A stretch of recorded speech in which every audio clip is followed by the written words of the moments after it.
Hey, do you have a beautiful piece of salmon that you would love to turn into something gorgeous? Well, let's start with this piece of salmon and we're going to remove the skin from it. You want to cut it off gently and want to make sure that it's fully removed. I'm going to do that, and once we have our salmon without skin, we actually want to cut it into 1-inch cubes. So we're using around 1 pound of salmon. We want to sprinkle our cubed salmon with salt and black pepper just for the taste, and then I'm going to get my wok out. Yes, we want to heat up our wok and add in half a tablespoon of olive oil to it, just like that. Once the wok is hot, I'm going to add in my salmon. We want to make sure we cook it for 3 to 5 minutes until salmon is golden.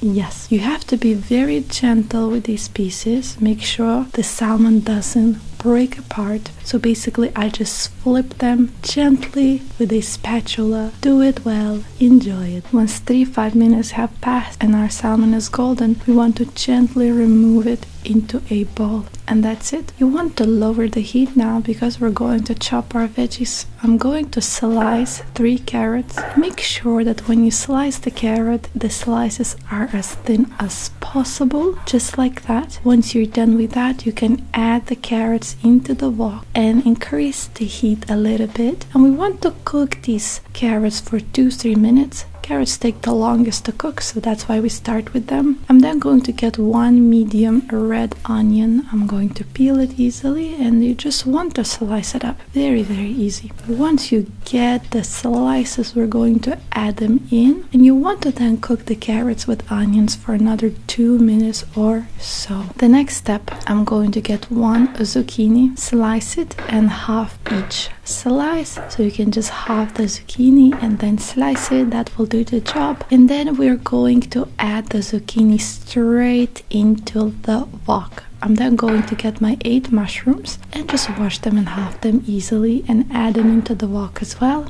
And finally, get 1 yellow bell pepper and slice it nicely, cut around it, and then you can just slice it up to avoid all those seeds coming out. And once you have the slices, put them into the wok. We want to give it a mix to all these vegetables and cook them for 4 to 5 minutes.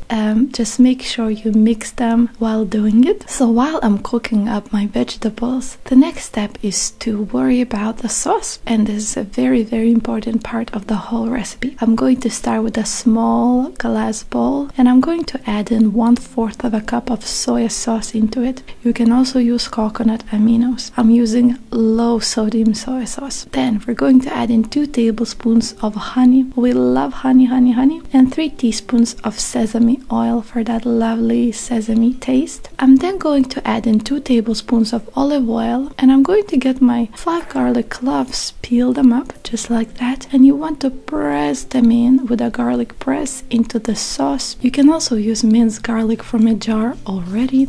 We're going to add in 2 teaspoons of cornstarch to end it all because we want it to thicken up the sauce and coat all the veggies. Now we want to stir together all these ingredients, mix them up very well, and we're going to pour the sauce into the wok. Make sure you spread it out well and stir to cover all the vegetables with the sauce. We want to reduce the heat now and let it simmer for 3-4 minutes until the sauce has thickened and the vegetables have cooked completely. Finally, we're going to add in the salmon we cooked. We want to toss it lightly so the pieces don't break apart, and that's it. It's ready. I'm going to add 1 tablespoon of sesame seeds on the very top of the stir fry just to garnish, and of course we're going to get 3 green onions, slice them up just like that, and then sprinkle all over the salmon stir. I love the stir fry. It's healthy, it has a lot of protein, healthy fats, not too many carbs. You can serve it with rice or a salad of your choice. I'm serving it with basmati rice. We really enjoyed it. For more recipes like this, go to allnutritious.com, subscribe and like, and enjoy this Asian flavored recipe. Thank you.